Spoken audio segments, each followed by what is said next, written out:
business du running se développe à toute vitesse en France selon l'étude Exerfi France. Juste quelques chiffres pour bien comprendre l'essor de ce marché. D'abord, le nombre d'adeptes a triplé en 3 ans pour atteindre 18 millions de personnes en 2016 selon les estimations les plus hautes. Ensuite, le marché, qui pesait près de 1 milliard d'euros en 2016, continuera à progresser sur un rythme soutenu à moyen terme selon les prévisions de nos experts.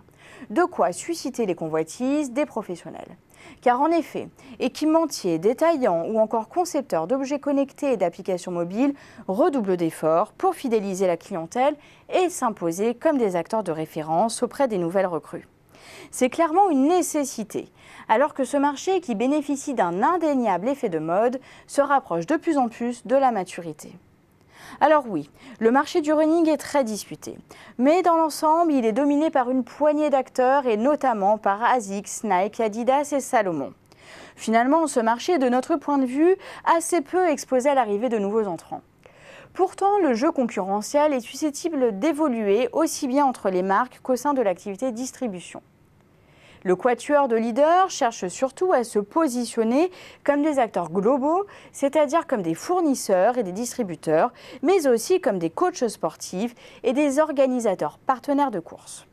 D'autres marques encore confidentielles et qui visent les coureurs expérimentés à la recherche d'articles de pointe tentent de percer sur le marché. C'est le cas par exemple de Brooks, Saucony ou Oka.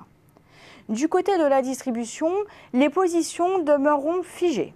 La domination de Decathlon et des autres grandes surfaces spécialisées dans le sport semble bien partie pour durer, malgré les efforts des enseignes spécialisées. Sur ce marché hyper concurrentiel et proche de la maturité, les acteurs cherchent à entretenir la flamme des coureurs.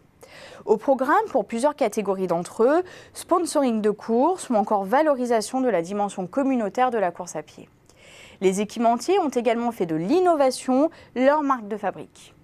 Du poids de la chaussure à la qualité de l'amorti, ils tentent de répondre à des attentes de plus en plus spécifiques, comme l'aspect esthétique et à justifier des hausses de tarifs. Ils misent également sur la porosité entre le running et le trail, ce dernier étant l'un des tout premiers moteurs du marché. Enfin, les rachats d'applications mobiles montrent combien le smartphone des clients est devenu le nouveau levier de croissance des équipementiers. Ces derniers espèrent en effet profiter des retombées commerciales grâce à l'exploitation des données des coureurs. Les détaillants, de leur côté, s'efforcent plutôt d'accroître leur offre de services, comme par exemple la confection de semelles sur mesure. Bref, on aura compris que les opérateurs ne ménagent pas leur peine pour séduire et fidéliser les coureurs français, dont le nombre devrait, selon toute vraisemblance, se stabiliser autour de 20 millions de personnes d'ici 2020.